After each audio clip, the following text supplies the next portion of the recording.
Penguasa Alam Kayangan, Bab 43, Judul, Melawan Seorang Jenius Tombak. Lebih dari 10 nafas telah berlalu sejak Gunawan mengeluarkan tantangan tersebut, namun tidak ada satu dari 7 padepokan yang memberikan tanggapan.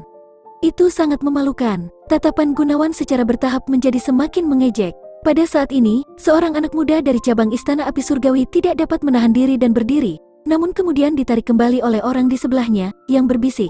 Apa yang kau lakukan? Tidak banyak perbedaan kekuatan antaramu dan Furambi. Apa kau mencoba menghilangkan wajah padepokan Api Surgawi kita?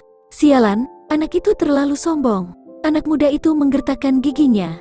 Jika Tuan Muda Kenrilo ada di sini sekarang, dia akan memukulinya sampai-sampai ibunya sendiri tidak akan mengenalnya. Kenrilo yang dia bicarakan adalah putra master cabang padepokan Api Surgawi mereka, seorang jenius generasi muda.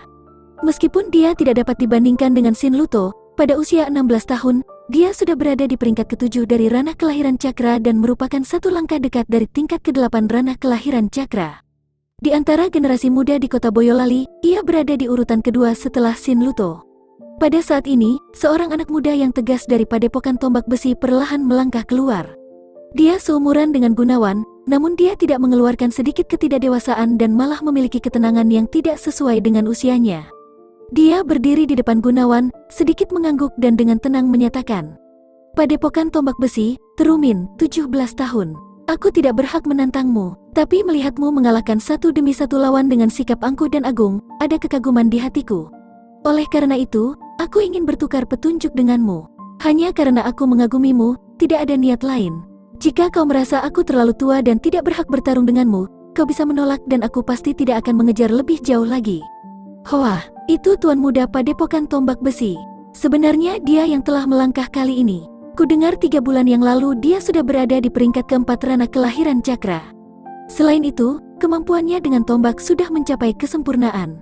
Tidak akan sulit baginya mengalahkan seseorang yang 1 atau 2 peringkat lebih tinggi. Begitu Terumin melangkah keluar, selain Gunawan, tidak ada satu murid atau sesepuh yang tidak mengenalinya. Sebagai Tuan Muda Padepokan Tombak Besi, reputasinya, pengaruhnya, atau bahkan posisinya di kota Boyolali tidak kalah dengan gubernur. Dan tidak perlu diragukan lagi kekuatannya. 17 tahun di tingkat ke-4 dari ranah kelahiran cakra dianggap sebagai tingkat atas dalam 7 padepokan utama. Meski tidak dianggap sebagai yang terbaik, perhatian padepokan tombak besi tidak dalam tenaga dalam, tapi dalam tombak. Tenaga dalam mereka mungkin berada di peringkat terendah di antara 7 padepokan utama, namun dengan gabungan kekuatan sejati mereka berada di peringkat tengah. Sampai Terumin benar-benar keluar, itu pasti menjadi sepotong kue baginya untuk mengalahkan Gunawan. Tapi usianya sudah 17 tahun, jadi kemenangannya akan alami dan seperti yang diharapkan. Ini sama sekali tidak melampiaskan amarahku. Seorang murid dari Padepokan Tenaga Dalam Jantung mengatakan, "Ini benar-benar tidak adil. Meski kalau akhirnya dia memotong lengan dan kakinya atau tidak, hehe, itu juga tidak buruk. Aku benar-benar tidak tahan lagi melihat wajah Gunawan yang sombong." Orang lain berkata dengan kebencian. Orang-orang dari Institut Boyolali juga berpikir bahwa mungkin Terumin hanya menggunakan pertukaran petunjuk ini sebagai alasan untuk melukai Gunawan, jadi dia tidak akan dapat terus menantang orang lain. Lagi pula, dengan kekuatannya sebagai Tuan Muda Padepokan Tombak Besi dan tingkat ke-4 dari ranah kelahiran cakra, dia pasti bisa melakukannya. Pada saat ini, beberapa murid Institut Boyolali, murid-murid berusia 17 tahun, memegang kedua tangannya dengan erat, ingin sekali menggunakan rentang usia sebagai alasan untuk naik dan mengalahkan Terumin. Tapi setelah mengingat siapa Terumin dan kekuatannya, pada akhirnya tidak satu pun dari murid berusia 17 tahun ini berani melangkah maju. Dari wajah dan mata Terumin, Gunawan bisa melihat keinginan dan ketulusannya, dan tidak ada motif tersembunyi lainnya. Hatinya sedikit terkejut saat menyadari bahwa tidak semua murid dari 7 padepokan utama itu adalah sampah sombong. Terumin ini masih muda bertahun-tahun tapi sudah setegar ini, seluruh tubuhnya memiliki udara yang saleh. Dia juga bangga, tapi kebanggaannya adalah karakter yang tak kenal pantang menyerah yang seharusnya dimiliki seseorang, dan bukan arogansi liar. Pertunjukan Gunawan sebelumnya membuat kekaguman di hatinya. Pada saat yang sama, itu membuat hatinya gatal dan dia benar-benar ingin bertukar petunjuk dengan Gunawan. Seketika, Gunawan tersenyum sedikit dan berkata, "Saudara Terumin, apa yang kau katakan? Kau adalah Tuan Muda dari Padepokan Tombak Besi. Sampai kau tidak menantang siapapun di depan semua orang ini, kau sudah terlalu memikirkanku. Aku akan sangat merasa terhormat untuk bertukar petunjuk dengan saudara Terumin. Jadi, mari kita mulai." Dengan itu, Gunawan mundur setengah langkah dan mengangkat lengan kanannya. Terumin menatap kosong. Tidak akan pernah dia duga bahwa Gunawan, yang jelas sombong tanpa batas sampai sekarang, benar-benar akan memperlakukannya dengan cara ini. Hatinya langsung menghangat saat dia juga mengungkapkan sedikit senyuman di wajahnya. Karena seperti ini, Saudara Gun dan aku akan melakukan pertukaran petunjuk yang benar. Saudara Gun, kau telah bertempur 3 putaran berturut-turut, jadi tidak dapat dipungkiri bahwa kekuatan energimu telah habis. Meskipun menang atau kalah tidak masalah dalam pertukaran petunjuk, jika kita memulai dengan segera, itu tidak akan adil untukmu. Bagaimana kalau tidak perlu? Gunawan menggelengkan kepalanya dan tersenyum. Aku bersyukur atas pertimbangan Saudara Terumin, tapi kau bisa merasa nyaman. Meskipun aku bertempur dalam 3 putaran berturut-turut, ketiganya selesai dalam sekejap mata, aku baru saja menghabiskan sedikit kekuatan energi. Oleh karena itu, tidak perlu aku beristirahat. Untuk pertukaran petunjuk dengan Saudara Terumin, secara alami aku pasti memberikan yang terbaik. Terumin tidak menyanggah dan mengangguk saat ia mengulurkan tangan untuk menyentuh cincin penyimpanannya.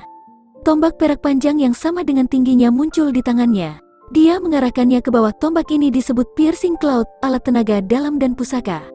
Aku menganggap tombak berharga ini sebagai bagian dari hidupku sendiri dan tidak pernah meninggalkan sisiku.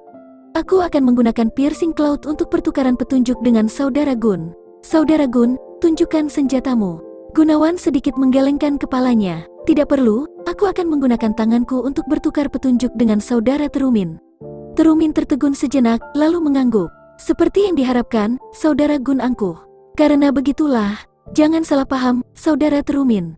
Gunawan segera berkata, bukannya aku tidak menganggap Saudara Terumin tidak layak untuk aku menggunakan senjata, tapi aku tidak pernah menggunakan senjata sebelumnya.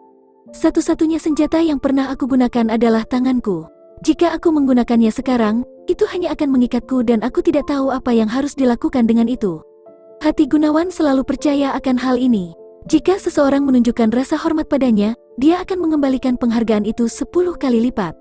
Jika seseorang menganiaya dia 1 inci, dia akan membayarnya kembali dengan setumpuk tongkat. Jika seseorang salah kepadanya, dia akan segera menyiksa mereka sampai mati.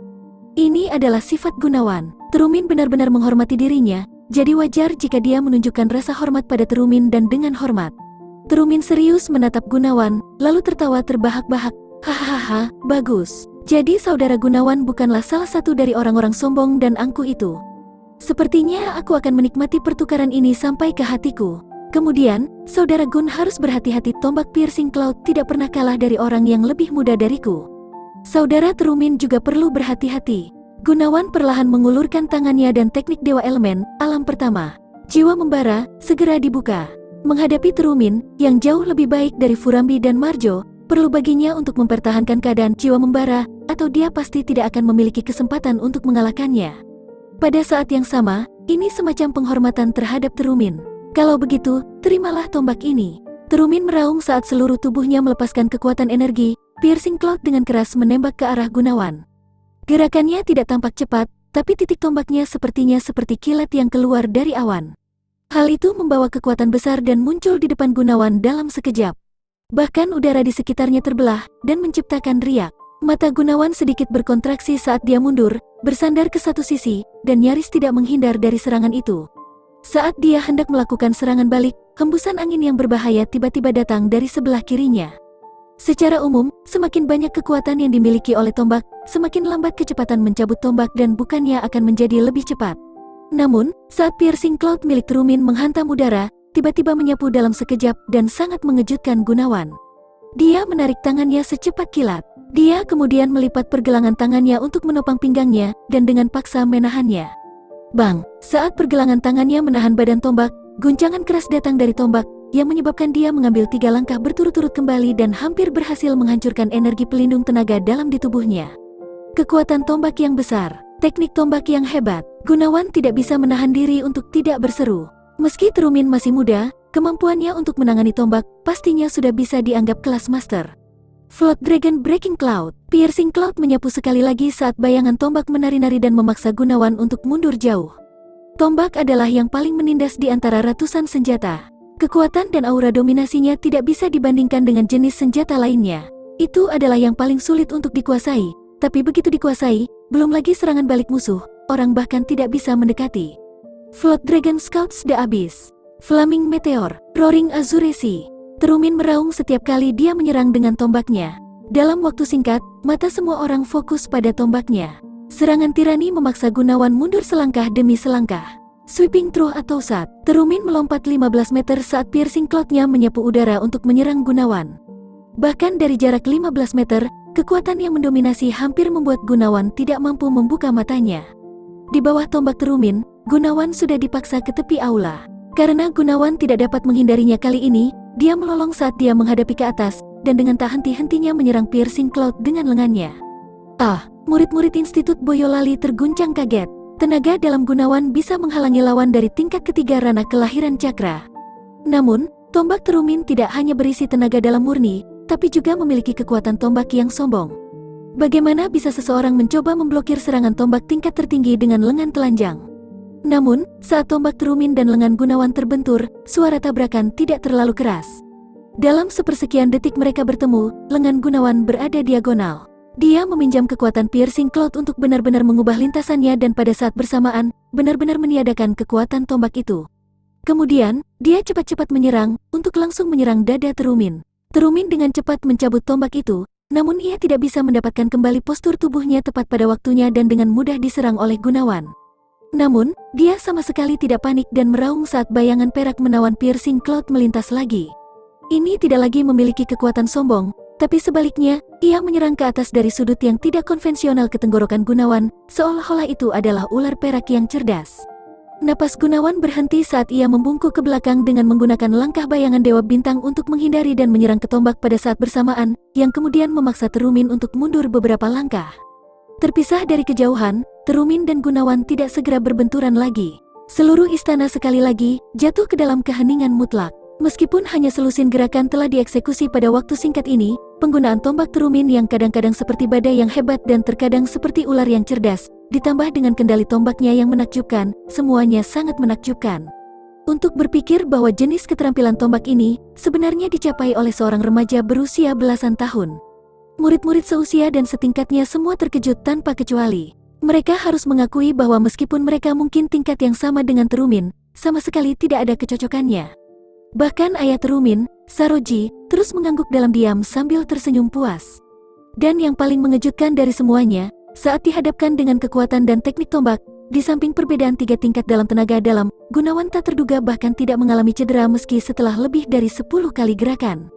Apalagi dia hampir sama dengan Terumin.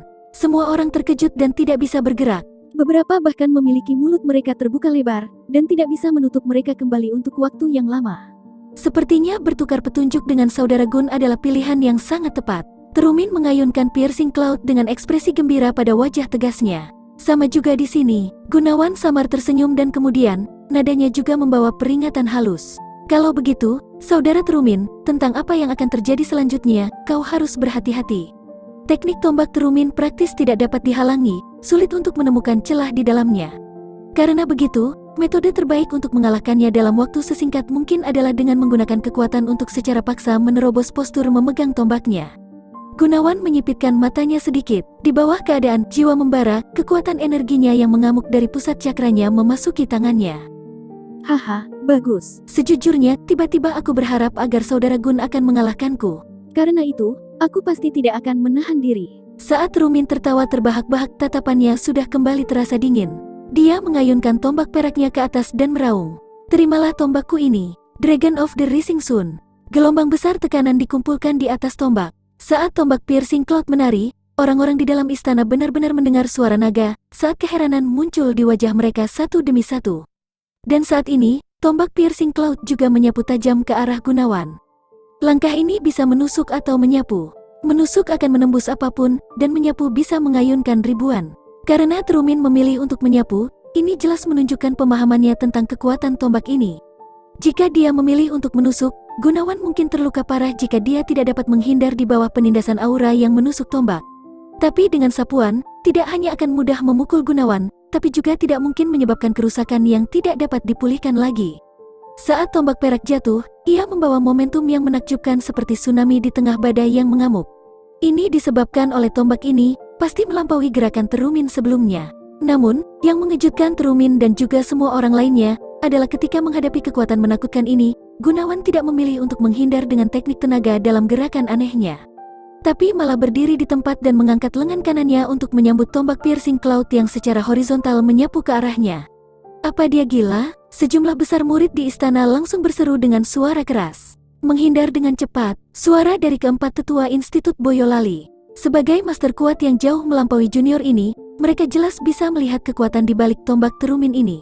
Namun, Gunawan tidak mendengarkan sama sekali. Sebagai gantinya, lengannya melonjak dan bertabrakan dengan hebat ke tombak piercing cloud yang membawa kekuatan yang begitu besar. Celang, di dalam istana utama, suara yang menusuk telinga terdengar. Saat lengan Gunawan bertabrakan dengan tombak piercing cloud, Terumin berpikir bahwa tombak ini akan mampu menyapu dia terbang selama beberapa lusin meter. Namun, pada saat itu, bola matanya tiba-tiba berkontraksi seukuran jarum. Karena dia merasa seolah-olah tombak piercing cloud-nya menyapu baja yang tidak dapat dihancurkan, karena gelombang kejut besar kembali dari tombak. Terumin tiba-tiba merasa mual di dalam dadanya. Dia terbang mundur dengan satu lompatan dan hanya bisa berhenti setelah mundur 5 atau 6 langkah lagi. Lengan yang menahan tombak itu juga menjadi agak mati rasa. Jika bukan karena kontrolnya dengan tombak yang telah tertanam sepanjang hidup masuk ke dalam sumsum tulangnya, gelombang kejut sebelumnya sudah cukup untuk melucuti tombak perak dari tangannya. Namun Gunawan hanya butuh 2 atau 3 langkah mundur, untuk kemudian sudah berdiri tegak di tempatnya. Dia menggoyangkan tangannya yang juga agak mati rasa dan samar-samar tersenyum. Apa? Ayah Terumin, Master Padepokan Tombak Besi, Saroji, tiba-tiba berdiri.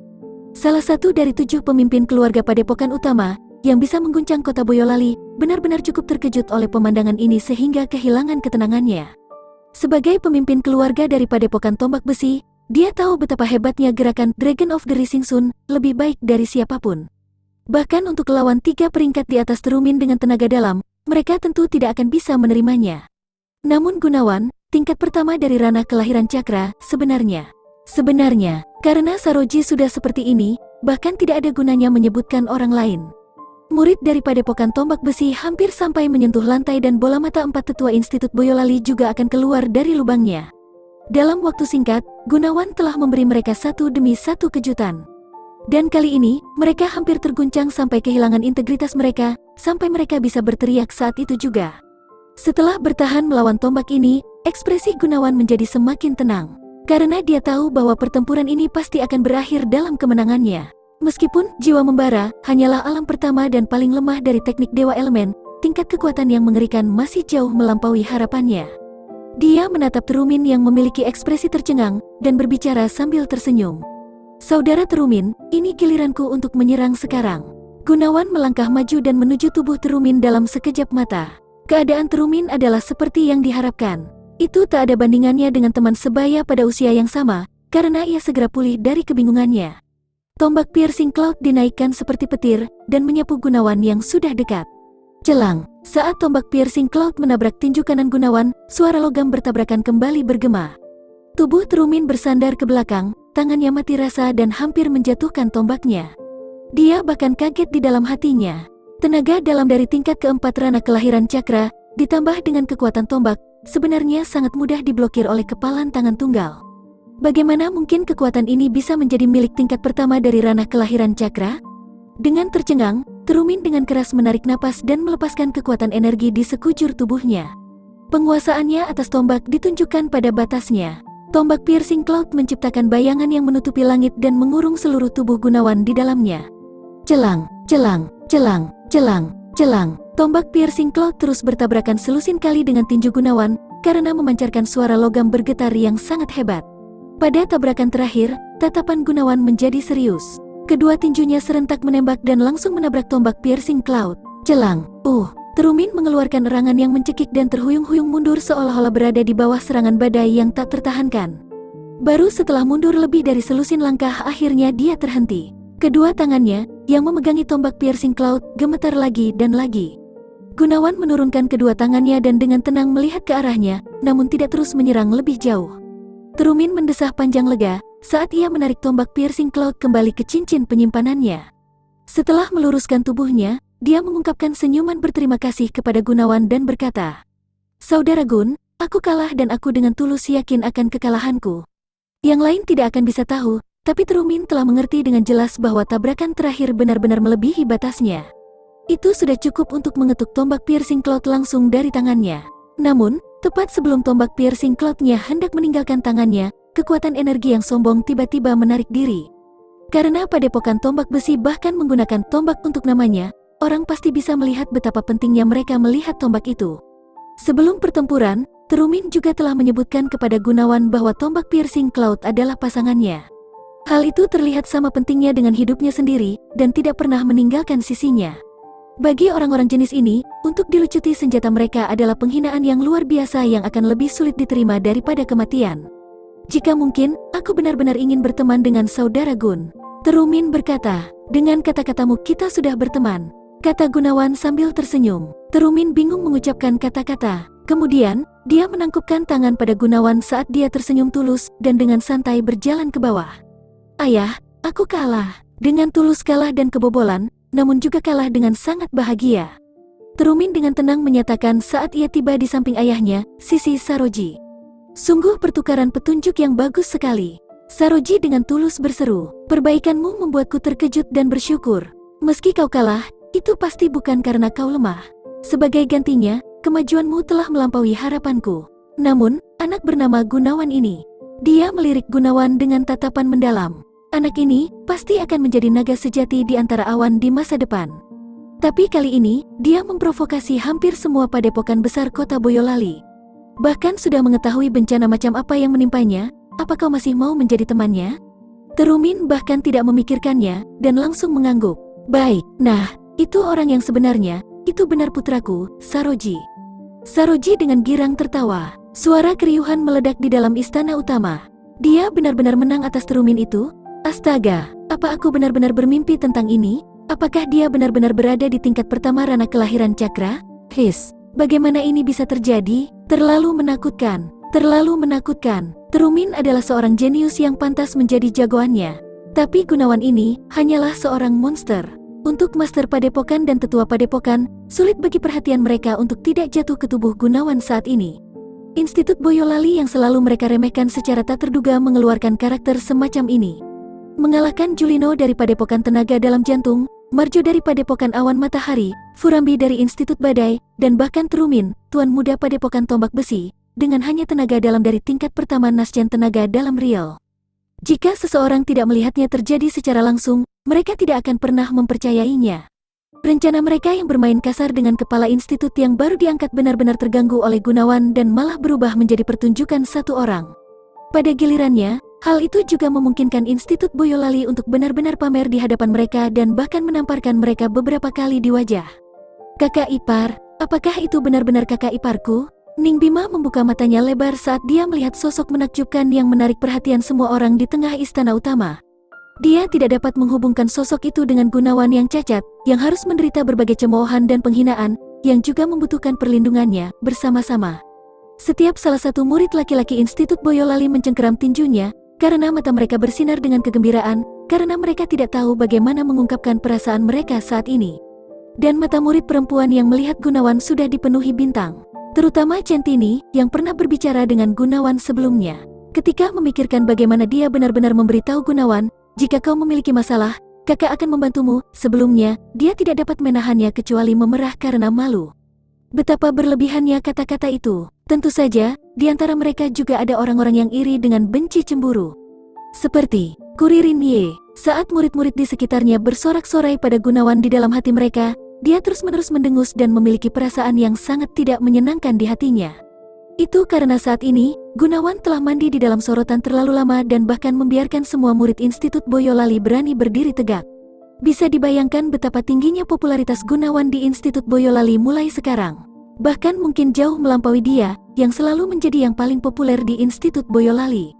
Saat melihat Siti Arum, dia menemukan bahwa dia menatap tanpa ekspresi ke Gunawan dengan kilau yang tidak normal di matanya, yang belum pernah dia ungkap kepadanya. Seketika, api cemburu meledak di dalam hatinya, karena giginya juga digertakkan erat-erat. Kau hanya anak nakal liar di tingkat pertama ranah kelahiran cakra yang berasal dari kota kecil terpencil. Kau telah mencuri pertunjukan itu. Setelah hari ini, aku akan membuatmu mengerti siapa sebenarnya bos Institut Boyolali. Menghitung saudara Terumin, itu jadi 4.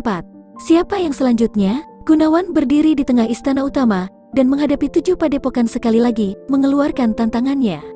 Mengalahkan Furambi, sudah menakut-nakuti kelompok usia 16 tahun ini sehingga tidak ada yang berani menerima tantangan tersebut. Sekarang dia juga telah mengalahkan Terumin, anak 16 tahun bahkan lebih, tidak berani bersuara. Bahkan setelah hampir setengah menit, tidak ada satu dari 7 padepokan yang menjawab tantangan tersebut. Dan saat ini, sebuah suara yang penuh penghinaan terdengar keras. Dalam kategori berusia 16 tahun, baik jumlah maupun kualitas murid yang kita bawa tidak baik. Untuk kelompok usia 16 tahun, ini akan dihitung sebagai kerugian kita. Hehe, apa kau berani membiarkan murid-muridmu yang berusia 17 dan 18 tahun ke depan muncul dan bertukar petunjuk dengan kami? Saat kata-kata ini terdengar, segera mendapat tanggapan positif dari 7 padepokan tersebut. Namun, Gunawan tertawa terbahak-bahak. Ingin menantang murid-murid Institut Boyolali berusia di atas 16 tahun? Tidak apa-apa, namun, setidaknya kau harus mengalahkanku yang baru berusia 16 tahun, bukan? Bagaimana kau bisa memiliki kualifikasi untuk menantang saudara dan saudari seniorku? Saudara ini yang berbicara, kau kira-kira berusia sekitar 18 atau 19 tahun kan? Bagaimana kalau kau menantangku, seorang murid Institut Boyolali berusia 16 tahun? Jika kau menang melawanku, kau bisa menantang salah seorang seniorku seperti yang kau inginkan. Namun, jika kau bahkan tidak bisa mengalahkan 16 tahun sepertiku, orang banyak melihat ke arah orang yang angkat bicara. Saat dia mengangkat kepalanya, tatapan setiap orang tiba-tiba diluruskan.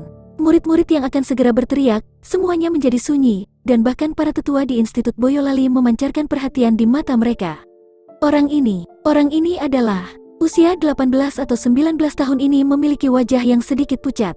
Dia melirik apik pada Gunawan dengan tatapan acuh tak acuh yang seperti segumpal air mati, dan tertawa terhina seolah-olah dia telah mendengar lelucon yang vulgar dan tidak menarik. Kau mengatakan itu? Kau ingin menantangku?